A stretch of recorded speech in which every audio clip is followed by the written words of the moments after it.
Paper leak मामले में कुमाऊं से 7 लोग और पकड़े। तो उत्तराखंड अधिसेवा चयन आयोग UKSSC की स्नातक स्तरीय भर्ती परीक्षा में हुई धांधली सामने आने के बाद से एसटीएफ ने शनिवार को कुमाऊं में धरपकड़ की। हल्द्वानी, रामनगर और काशीपुर पहुंची एसटीएफ देहरादून की टीम ने 7 अन्य लोगों को पकड़ा। टीम पुलिस अधिकारी की गनर समेत काशीपुर से 2 लोगों को देहरादून ले आई। आयोग के अनुसचिव राजन नैथानी ने 22 जुलाई को देहरादून के रायपुर थाने में मुकदमा दर्ज कराया था। इस मामले में खुलासे के लिए एसटीएफ और साइबर सेल की संयुक्त टीम गठित की गई थी। देहरादून पुलिस ने 24 जुलाई को मामले का खुलासा कर पेपर लीक करने के 6 आरोपियों को गिरफ्तार किया था। जांच के दौरान काशीपुर के एक अधिकारी के गनर समेत 2 लोगों की भूमिका भी चर्चा के दायरे में आई है। जांच के दौरान मिले सबूत के आधार पर मुकदमे के विवेचना अधिकारी प्रदीप राणा के नेतृत्व में एसटीएफ की टीम काशीपुर पहुंची। वहां टीम ने एक पुलिस अधिकारी के गनर समेत 2 लोगों को उठाया। हिरासत में लिए गए काशीपुर के जसपुर खुर्द निवासी दीपक के घर से अजय कुमार सिंह ने बताया कि इस घोटाले के तार कुमाऊं के कई शहरों से जुड़े हैं। वहां भी पुलिस की टीमें भेजी गई हैं। मुकदमे की विवेचना देहरादून में हो रही है। ऐसे में संदिग्धों को पूछताछ के लिए देहरादून बुलाया जा रहा है। रविवार को इस ओर कुछ और गिरफ्तारी हो सकती है। स्नातक स्तरीय परीक्षा उत्तीर्ण अभ्यर्थियों ने की नियुक्ति की मांग।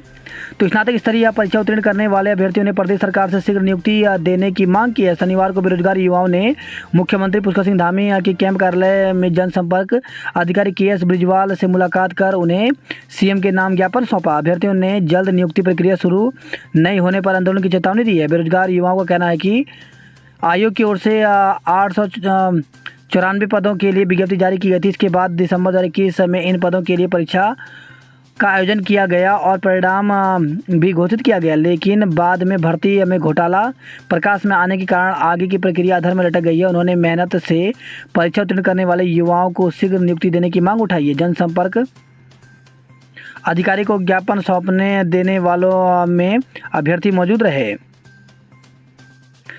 पुलिस अधिकारी के गनर सहित 10 हिरासत में 36 लाख बरामद। तो उत्तराखंड अधिसेवा चयन आयोग का स्नातक स्तरीय परीक्षा में के पेपर लीक मामले में उत्तराखंड पुलिस की special task force STF Udham Singh Nagar जिले के काशीपुर में तैनात एक एसपी रैंक के अधिकारी की गनर सहित 2 और नैनीताल से 8 व्यक्तियों को पूछताछ के लिए देहरादून लाई है।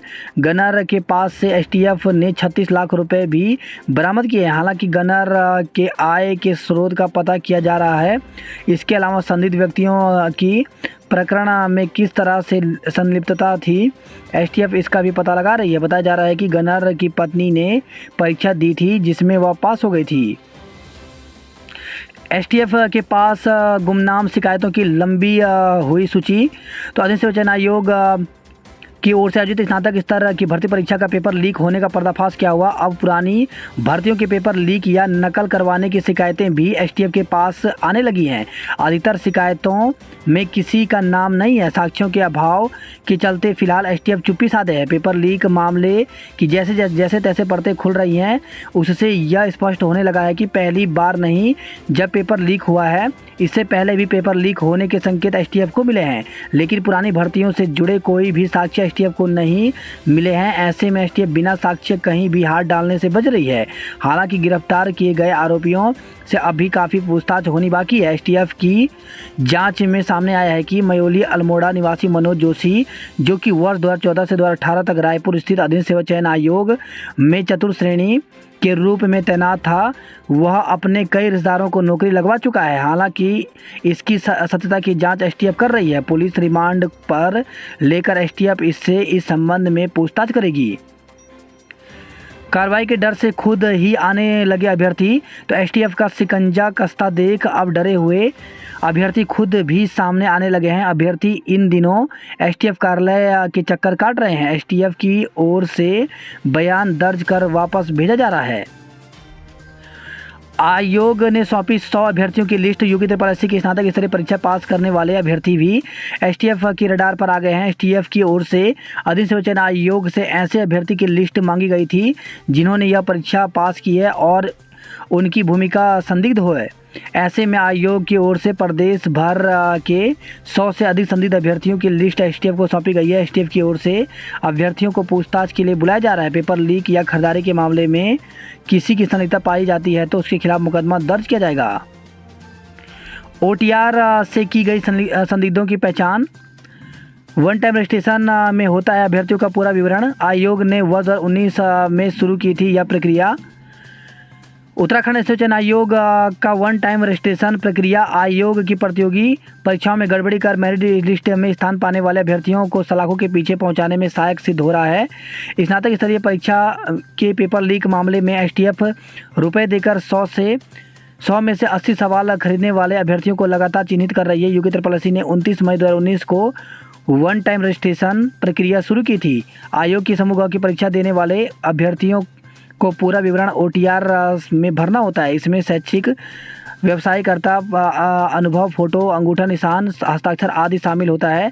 यह आयोग के पास मास्टर डाटा के रूप में सुरक्षित रहता है। पूर्व में ओटीआर प्रक्रिया से गुजर चुका कोई भी अभ्यर्थी जब आयोग की किसी भी अन्य परीक्षा के लिए ऑनलाइन आवेदन करता है तो उसका 80% तक डाटा स्वतः अपलोड हो जाता है। अभ्यर्थी जितनी बार भी आयोग की परीक्षा देगा उनका पूरा रिकॉर्ड उसी में सुरक्षित रहेगा। आयोग ने ओटीआर के माध्यम से स्नातक स्तरीय परीक्षा में परिणाम की मेरिट में शामिल 100 संदिग्ध अभ्यर्थियों के पूर्व में दी गई परीक्षा के अंक खंगाले। इनमें ऐसे अभ्यर्थियों को चिन्हित किया गया है जिनके पूर्व में परीक्षाओं में बहुत कम प्राप्तांक थे और पेपर लीक वाले इस स्नातक स्तरीय परीक्षा में वह मेरिट लिस्ट में शामिल हैं। ऐसे 100 छात्रों की सूची तैयार कर आयोग ने उन्हें एसटीएफ को सौंप दी है।